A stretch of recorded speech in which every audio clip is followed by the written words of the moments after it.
O level result வந்துருக்கு. So இந்த முறை எக்ஸாம் செஞ்சாக்கல ஓலவல் ரிசல்ட் வந்துருக்கு. ஸோ ஓலவல் ரிசல்ட்டுக்கும் ஏலவல் ரிசல்ட்டுக்கும் சம்மந்தம் இல்லைன்னு சொல்லுவாங்க. பொதுவாக ஓலவல் ரிசல்ட்டுக்கும் ஏலவல் ரிசல்ட்டுக்கும் சம்மந்தம் இல்லைன்னு சொல்லுவாங்க. சம்மந்தம் இல்லைன்னு சொன்னால் எப்படின்னா உண்மையிலே ஓலவல் ரிசல்ட் என்னத்தை காட்டும் இல்லையா?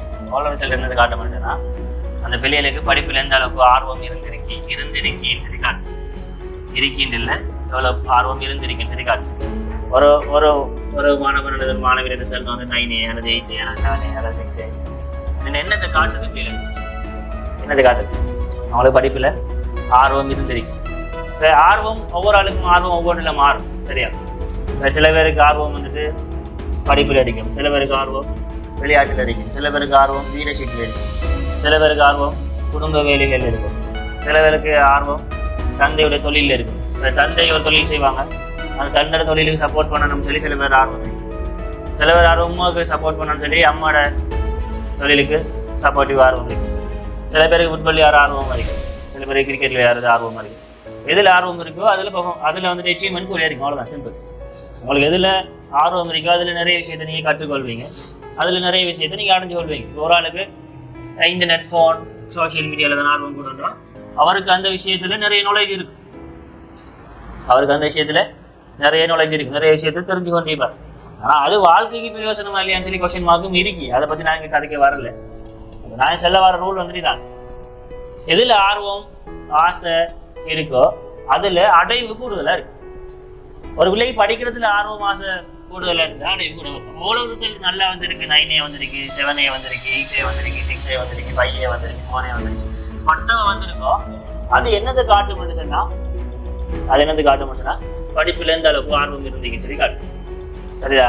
அவ்வளோ ரிசல்ட் 7 ரிசல்ட் சம்மந்தம் இல்லைன்னு சொன்னால் சம்மந்தம் இருக்கு. என்ன பொறுத்த மட்டும் சம்மந்தம் இருக்கு. என்ன சம்மந்தம் இருக்கு? படிப்பில் ஆர்வத்தை காட்டும். இப்போ ஓ லெவலில் இருந்த ஆர்வத்தை விட ஆர்வத்தை கூட நீங்கள் ஏ லெவலில் வச்சீங்கன்னு சொன்னால் என்ன நடக்கும்? ஏ லெவலில் ரிசல்ட் அதை விட கூடலாம். ஓ லெவலில் வச்சிருந்த ஆர்வத்தை விட ஏ லெவலில் ஆர்வம் குறைஞ்சா ஓ லெவல் ரிசல்ட்டை விட குறையும். சில விஷயம் விளங்கலாம். அந்த ரிசல்ட்டுங்கிறது உங்களுக்கு எந்த அளவுக்கு ஆர்வம் இன்ட்ரெஸ்ட் இருக்குங்கிற விஷயத்தை தான் காட்டும். ஓ லெவல் ரிசல்ட் நல்லா வந்துருக்குன்னா ஓ லெவல் படிக்கிறதுனா உங்களுக்கு ஆர்வம் நல்லா இருந்துச்சு படிக்கல. ஏ லெவல் ரிசல்ட் நல்லா வாங்கணும்னு சொன்னால் ஏ லெவல் படிக்கிற டைமில் படிப்பில் ஆர்வம் கூடுதலாக இருக்கணும். படிப்பில் ஆர்வம் கூடுதலாக இருக்கும். ஸோ இதை மனசில் ஃபிக்ஸ் பண்ணுங்கள். என்ன ரிசல்ட் வந்திருந்தாலும் பரவாயில்ல. சரி, என்ன ரிசல்ட் வந்திருந்தாலும் பரவாயில்ல. ஒரு நல்ல ரிசல்ட் வந்திருக்கா, நல்ல நீங்கள் கடந்த காலத்துலேயும் படிப்பில் ஆர்வம் ஆவலோட இருந்திருக்கிறீங்க. இப்போ ஏ லெவல்லையும் படிப்பில் ஆர்வம் ஆசையோடு இருக்கீங்க. அவ்வளோ நல்ல ரிசல்ட் வரலையா, நீங்கள் அந்த டைமில் படிப்பில் அந்த அளவுக்கு ஆர்வமாக இருந்து இல்லை, ஆனால் ஏ லெவலில் நீங்கள் அந்த ஆர்வத்தை கொண்டு வந்துட்டீங்கன்னா உங்களோட ஏ லெவல் ரிசல்ட் மாறும். ஸோ வேற ஒன்றும் இல்லை, பெருசாக ஒன்றும் இல்லை. வெளியில் நீங்கள் அந்த விடயங்களை சரியாக உள்வாங்கி மனசுக்கு எடுத்துக்கிட்டீங்கன்னா சரி. ஸோ எல்லாத்துக்கும் உதாரணம் இருக்குது. சரியா? ஓ லெவலில் நல்ல பர்ஃபார்மன்ஸ் பண்ணி ஏ லெவல்லையும் நல்ல பர்ஃபார்மன்ஸ் பண்ணுறதுக்கும் உதாரணம் இருக்குது. கடந்த காலங்களில் அதுக்கும் உதாரணம் இருக்குது. ஓ லெவலில் 9 எடுத்து ஏ லெவலில் 3 எடுத்து மெடிக்கல் ஃபேக்கல்டி ஃபேக்கல்டி போன பிள்ளைகளும் இருக்குது. ஓ லெவலில் 9 எடுத்து ஏ லெவலில் டிஸ்ட்ரிக்ட் ரேங்க் அடித்த பிள்ளைகளும் இருக்குது. அதுக்கும் உதாரணம் இருக்குது. சரியா? ஓ லெவலில் லோ ரிசல்ட் எடுத்து இப்போ சயின்ஸில் சி, மெட்ஸில் சி எடுத்து, அது மெட்ஸில் பி, சயின்ஸில் சி எடுத்து, அது மெட்ஸ் சயின்ஸில் பி எடுத்து, ஏதோ ஓ லெவலில் நார்மலான எவரேஜான ரிசல்ட் எடுத்து ஏ லெவலில் 3 எடுத்து மெடிக்கல் ஃபேக்கல்டி போனதுக்கும் உதாரணம் இருக்குது. சரியா? அதே போல் நல்ல மனசுக்கு பாதிக்கணும். சில விஷயம் நல்ல மனசுக்கு பாதிக்கணும். ஓ லெவலில் எவரேஜான ரிசல்ட் எடுத்து ஏ லெவலில் டிஸ்ட்ரிக்ட் ரேங்க் அடித்ததுக்கும் உதாரணம் இருக்குது. ஏ லெவலில் ஓ லெவலில் எவரேஜான ரிசல்ட் எடுத்து ஏ லெவலில் மெடிக்கல் ஃபேக்கல்டி போனதுக்கும் உதாரணம் இருக்குது. அதே போல் ஓ லெவலில் ஹை ஸ்கோர் பண்ணி ஏ லெவலில் கோட்டை விட்டாக்களுக்கு உதாரணம் இருக்குது.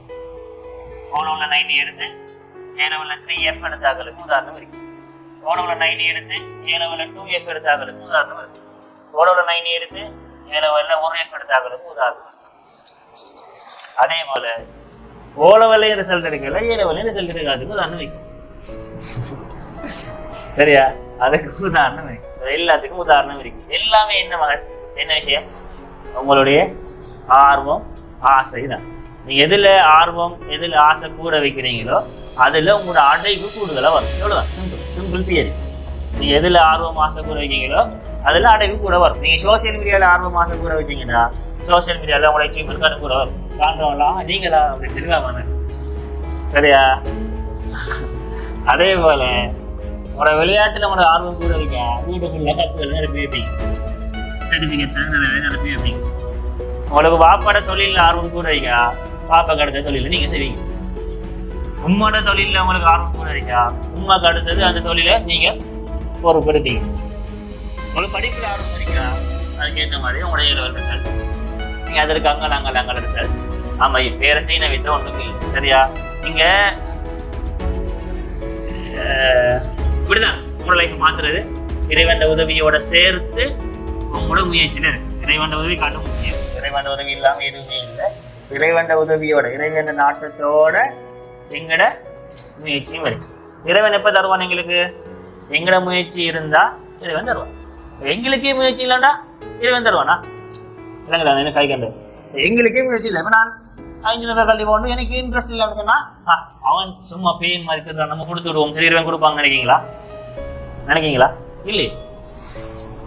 அந்த பிள்ளை மெடிக்கல் ஃபேக்கல்ட்டி போகணும்னு சொல்லி ஆர்வமா இருக்கு, ஆசையா இருக்கு, அதுக்காண்டி நித்திரம் ஒழிக்குது, கண் ஒழிக்குது, அதுக்காண்டி முயற்சி செய்யறேன்னு சொன்னா அப்ப என்ன செய்வார் இறைவன்? அந்த பிள்ளை டெடிக்கேஷனை பார்த்துட்டு அந்த பிள்ளையால அந்த மெடிக்கல் ஃபேக்கல்ட்டியை தாங்க 7 மனுஷன்னா அந்த பிள்ளைக்கு கொடுப்பாரு. ஸோ அவ்வளோதான் சிம்பிள் தியரி. இதில் பெருசாக தியரி நம்ம ஃபிசிக்ஸ் தியரி மாதிரி எல்லாம் பெருசாக ஒன்றும் இல்லை, சிம்பிள் தியரி, அவ்வளோதான் விஷயம். ரைட். ஸோ உங்களோட எதிர்காலங்களை பற்றி நீங்களே சிந்திச்சு கொள்ளுங்கள். Right, okay. ஸோ இப்போ தான் ஒரு முக்கியமான ஒரு இன்ஃபர்மேஷன் வந்து சொல்ல போகிறேன்.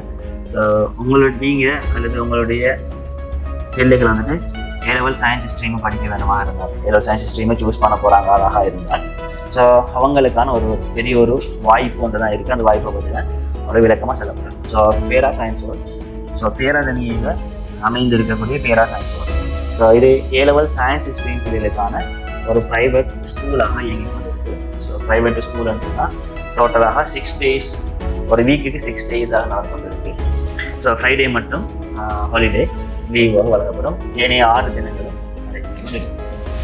ஸோ எங்களே மார்னிங் 9 AM இருந்து ஈவினிங் 4:30 வரைக்கும் முழு நேர வகுப்புகளாக முழு நேர பாடசாலையாக நடைபெற்று கொண்டிருக்கு. ஸோ ஏனைய இடங்கள் போல இல்லை. இப்போ மெயினான விஷயம் வந்துட்டு A-level இருந்தாலே செல்ஃப் ஸ்டடி. இப்போ 9 to 4:30 வரைக்கும் நடந்தால் இதுக்குள்ள எங்கே செல்ஃப் ஸ்டடி பண்ணுறது நேரம் இருக்குன்ற ஒரு பெரிய சந்தேகம் ஒன்று எழலாம். அந்த சந்தேகத்துக்கான பதில் தான் சொல்ல போகிறேன். ஸோ 9 to 4:30 வரைக்கும் ஃபுல்லாக நடக்கும்போது ஃபுல்லாகவே லெக்சர்ஸ் நடக்காது, ஃபுல்லாகவே டீச்சர்ஸ் டீச் பண்ண மாட்டாங்க. 9 to 4:30 வரைக்கும் 9 to 4:30 வரைக்கும் அதில் குறிப்பிட்ட நேர வேலைகளில் கிளாஸஸ் நடக்கும். அதே போல் அதில் சில குறிப்பிட்ட நேர வேலையில் செல்ஃப் ஒர்க் ஷீட் கொடுப்போம். செல்ஃப் ஒர்க் அப்படி இல்லை, இதை படிங்கோ, இதை படித்து இதில் ஷார்ட் நோட்ஸ் எடுங்கோ, அப்படியான செல்ஃப் ஒர்க் ஒரு செல்ஃப் பேப்பர் வந்து கொடுத்து இந்த பேப்பர் நீங்கள் பிளாங்க்ஸை ஃபில் பண்ணிட்டாங்க அப்படின்ற மாதிரி செல்ஃப் ஒர்க்ஸ் கொடுப்போம். அதே போல் அசைன்மெண்ட் ஒர்க்ஸ், ஸோ ரிமைனிங் ஷீட்டில் ஸ்கெட்ச் கீறது, டயக்ராம்ஸ் கீறது, ஷார்ட் நோட்ஸ் எடுக்கிறது, ஷார்ட் நோட்ஸை டிஸ்பிளே பண்ணக்கூடிய அசைன்மெண்ட்ஸ் ஒர்க்ஸ் வந்து கொடுப்போம். அதே போல் ப்ரெசன்டேஷன், ஒரு செக்ஷன் வந்து ஒரு பிள்ளை படித்து ப்ரிப்பேர் ஆகிட்டு அதை வந்துட்டு என்ன செய்யணும், வந்து ஏனைய மாணவர்களுக்கு முன்னால் டீச்சர்ஸுக்கு முன்னால் ப்ரெசென்ட் பண்ணணும். ஸோ ப்ரெசன்டேஷன் அது இதில் கொடுப்போம். அதே போல் வளமையாக நடக்கக்கூடிய எக்ஸாம்ஸ், ஸோ எக்ஸாம்ஸுடைய கரெக்ஷன் டிஸ்கஷன், ஸோ அது நடக்கும். ஸோ அதே போல் guidance program, so guidance program, motivational program, இது நாங்கள் வந்துட்டு ஒவ்வொரு பிள்ளைக்கும் தனிப்பட்ட ரீதியாக கவனிப்போம். ஒவ்வொரு பிள்ளை ஒவ்வொரு தெரியும், இங்கே 5 விரல்களும் ஒன்று இல்லை. ஸோ ஒவ்வொரு பிள்ளைகளும் ஒவ்வொரு மாதிரி. ஸோ அந்த பிள்ளைகள் வந்து பேசுகிற சந்தர்ப்பங்கள் அந்த பிள்ளைகளுக்குரிய உரிய சொல்யூஷன்ஸை நாங்கள் என்ன செய்வோம், வழங்குவோம். ஸோ அதே போல் எங்களுக்கு தெரியும் இது தமிழ் மீடியம், அதாவது இங்கிலீஷ் மீடியம் வந்துன்னா தமிழ் பேக்ரவுண்டில் இருந்து வந்த இங்கிலீஷ் மீடியம் இருக்குது. அதாவது அவர் இங்கிலீஷ் மீடியம் பிள்ளைகள் சிங்கள மீடியத்துலேருந்து இங்கிலீஷ் மீடியம் பிள்ளைகள் வரும். ஸோ அவங்களுக்கு இல்லை. ஸோ தமிழ் மீடிய பேக்ரவுண்டில் இருந்து வந்த இங்கிலீஷ் மீடியம் பிள்ளைகளுக்கும், ஸோ அதே போல் ஏனைய வெளி டிஸ்ட்ரிக்ட் பிள்ளைகள், அதாவது கண்டி டிஸ்ட்ரிக்ட் இல்லாமல் ஸோ வெளி மாவட்டங்களில் இருந்து இருக்கக்கூடிய பிள்ளைகள் வந்துட்டு வந்து ஹாஸ்டல் ஃபெசிலிட்டிஸோட இங்கே ஒரு அரிய வாய்ப்பாண்டாக இருக்கும். ரைட். இப்போ தான் ஒரு மிக முக்கியமான விடயத்தை பற்றி சொல்ல போகிறோம். ரைட். ஸோ ஒரு ரிசல்ட் வட்டாங்க அது டன் அது நடந்து முடிஞ்சு மட்டுமே அது நடந்து முடிஞ்சு. வேறுள்ள பொறுத்த மட்டும் மாணவர் உளவியல் என்று சொல்லி ஒரு விஷயம் இருக்குது. ஸோ நீங்கள் உங்களோட பிள்ளைகளை பார்ப்பீங்க. ஸோ மாணவர்களாக இருந்தால் நீங்கள் உங்களை பற்றி உங்களுக்கு தெரியும். மாணவர் உளவியல் வந்து பெரிய விஷயம் ஒன்று இருக்குது. என்னென்னா அச்சீவ் பண்ணக்கூடிய மாணவர்கள் வந்துட்டு நாங்கள் 2 விதமாக அதை எடுத்து பார்க்கலாம். 2 விதமாக மாணவர்கள் நாங்கள் பார்க்கலாம். முதலாவது விதம் எப்படி சொன்னால் அது செல்ஃப் மோட்டிவான பிள்ளைகளாக இருக்கு. அந்த பிள்ளைகளை யாருமே வந்துட்டு ஃபோர்ஸ் பண்ண தேவையில்லை. அந்த பிள்ளைகளை யாருமே என்ஃபோர்ஸ் பண்ண தேவையில்லை. அந்த பிள்ளைகள் அதுகளாக வைப்பாங்க. அந்த பிள்ளைகள் அதுகளாக வைப்பாங்க. ஸோ இப்படியான ஒரு மாணவர் ஒரு மாணவர் இருக்கிறாங்க. அவங்களுக்கு எதுவுமே யாருமே அவங்களுக்கு மோட்டிவேட் பண்ற இரிட்டேட்டிங்கா இருக்கு. அவங்களுக்கு மோட்டிவேட் பண்றது இரிட்டேட்டிங்கா இருக்கு. அவங்களுக்கு மோட்டிவேஷன் டைம் வேஸ்டா இருக்கு. ஸோ இப்படியான ஒரு கேட்டகரியான மாணவர்கள் இருக்காங்க. ஸோ இன்னொரு கேட்டகரி மாணவர்களுக்கு அவங்களுக்கு கட்டாயம் ஒரு ஒரு ஒரு சூப்பர்வைசர் ரோல் கட்டாயம் அவங்களுக்கு இருக்கணும். சூப்பர்வைசர் ரோல் கட்டாயம் இருக்கணும். அதே போல அவங்களுக்கு கட்டாயம் ஒரு ஒரு மோட்டிவ் வந்து பின்னால் இருந்துட்டே இருக்கணும். பின்னால் இருந்து ஒரு ஆள் அவங்களை புஷ் பண்ணிட்டே இருக்கணும், தள்ளிட்டே இருக்கணும். ஸோ அவங்கள ஒரு ஆள் என்ஃபோர்ஸ் பண்ணிட்டே இருக்கணும். ஸோ இப்படியான ஒரு மாணவ ஒரு குழு வந்து இருக்கு. ஸோ 2 குழுக்கள் நல்லா விளங்கி கொள்ளணும். ஒரு குழு சுயமாக வேலை செய்யக்கூடியாங்க, சுயமாக வேலை செய்வாங்க. இன்னொரு குழு அவங்கள ஒரு கட்டுப்படுத்தினா வேலை செய்வாங்க. ஆனா 2 விதமும் இருக்கு, 2 விதமும் நேச்சுரலா இருக்கு. நாங்க அதை எக்ஸெப்ட் பண்ணித்தான் ஆகணும். அது நாங்க இருக்கிறத எக்ஸெப்ட் பண்ணித்தான் ஆகணும், இருக்கிறத எக்ஸெப்ட் பண்ணித்தான் ஆகணும். ரைட், இப்போ விஷயத்துக்கு வருவோம். இந்த டீம் என்ன செஞ்சாலும் வின் பண்ணிடும். செல்ஃப் மோட்டிவேட் டீமுக்கு தானே, செல்ஃப் மோட்டிவேட் வைக்கிற டீம். அந்த டீம் என்ன செஞ்சாலும் வின் பண்ணிடும். ஆனா இந்த டீமுக்கு தானே, இந்த டீம் தான் கடும் டேஞ்சரான டீம். இந்த டீமை சரியான வழிபடுத்தல் கட்டாயம் வேணும். இந்த டீம் நம்ம கேர்லெஸ்ஸா விட்டோம்னு சொன்னா அவனோட லைஃப் ஸ்பாயில் ஆகிடுச்சு. ஸோ இப்படி இருக்கக்கூடிய பிள்ளைகளுக்கு ஒரு பெஸ்டான இடம் தான் பேரா சயின்ஸ் வரும். ஸோ பேரா சயின்ஸ் வரல நாங்கள் ஒவ்வொரு பிள்ளைகளையும் தனிப்பட்ட ரீதியாக கவனிப்போம். அவங்களோட பிள்ளைகளை நோட்ஸ் எல்லாம் செக் பண்ணுவோம், அவங்களோட கொடுத்த ஹோம் ஒர்க் செஞ்சுக்காங்க இல்லையான்னு செக் பண்ணுவோம். கட்டாயம் ஏசுவோம், நாங்கள் ஏசுவோம். ஸோ அடிக்கிறேன்னு சொன்னா சும்மா பாசத்துல சில பிள்ளைகள் இருக்கிற டைம்ல கட்டுவோம். இப்போ சில பிள்ளைகளுக்கு வந்துட்டு அடிக்கிறேன் ஓங்கி அடிக்கிறதுலாம் சொல்ல வரல. பாசத்துல சின்ன மிஸ்டேக்ஸ், இந்த மிஸ்டேக் வருதான்னு சொல்லி ரூலர் அடிச்சு கை உடையுது, ரூலர் அடிச்சு கை உடையுது, மாக்கரால அடிச்சு கை உடையுது, காயம் ஆகுது. ஸோ அந்த அடிகள் என்னத்துக்காண்டி அடிக்கிற அடிகள் சொன்னா அதுல வந்துட்டு அந்த மிஸ்டேக்ஸை வந்துட்டு உள்ளத்துல ஆழமாக பதிக்க வைக்கிறதுக்கான ஒரு வழிமுறை தான் இருக்கு. ஒரு மிஸ்டேக் கொண்டு செய்யறோம், அந்த மிஸ்டேக் உள்ளத்துல ஆழமா பதியணும். சூடு கண்ட பூனை அடுப்பு நிறைய நாளாது ஒரு பழமொழியான இருக்கிறது. ஸோ அதுக்காண்டி நோவினைப்படுத்துறது நோக்கம் இல்லை, மனசுல பதிக்க வைக்கிறதா நோக்கம். ஸோ அந்த ஓட்ட போட்டில் அடிக்கிறோம் சரி, கொப்பையால் அடிக்கிறோம் சரி, இதெல்லாம் அடிக்கிற ஏன்னு நினைச்சுன்னா அந்த அந்த விட்ட தவறுகளை மனசுல பதிய வைக்கிறது. ஸோ கேர்ள்ஸுக்கு கேர்ள்ஸ் டீச்சர்ஸ் மாதிரி, லேடிஸ் டீச்சர்ஸ் மாதிரி அடிப்பாங்க. ஸோ பாய்ஸ் டீச்சர்ஸ் மாதிரி சும்மா அடிப்பாங்க. சொன்னா அந்த மிஸ்டேக்ஸை மனசுல பதிய வைப்பாங்க, அவ்வளோதான், வேற ஒன்றும் இல்லை. ஸோ இப்படியான விதமான ஒரு பெஸ்டான இடமாக இருக்கும். ஸோ நீங்களும் வின் பண்ணணும்னு நினைக்கிறீங்கன்னு சொன்னா இந்த 2 கேட்டகரியான பிள்ளைகளுக்கும் பெஸ்டான ஒரு இடமா இருக்கு. அதுல ஸ்பெஷலா வந்துட்டு செல்ஃப் மோட்டிவ் இல்லாத பிள்ளைகளுக்கு மிக மிக பொருத்தமான இடமா இருக்கு. ஸோ நீங்க 600 பிள்ளைகளுக்குள்ள படிச்சு வின் பண்றது கஷ்டம், 400 பிள்ளைகளுக்குள்ள படிச்சு வின் பண்றது கஷ்டம். ஸோ எத்தனை பிள்ளை இருந்தாலும் இண்டிவிஜுவலா கவனிக்கிறது ஒரு டீம் இருக்கு. அந்த டீம் பேரா சயின்ஸ் அவைலபிளா இருக்கும். So welcome everybody. இந்த வருஷம் ஓரல் எக்ஸாம் செட் பண்ணிட்டு ஏ-லெவல் சயின்ஸ் ஸ்ட்ரீம்ல படிக்கணும்னு நினைக்கக்கூடிய அனைத்து மாணவர்களும் வெல்கம். ஸோ அவங்களுக்கான வாய்ப்புகள் திறந்திருக்கின்றன. ஸோ ஜஸாக்கல்லாஹ்.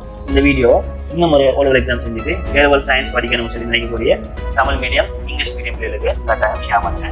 ஜஸாக்கல்லாஹ். தேங்க்யூ.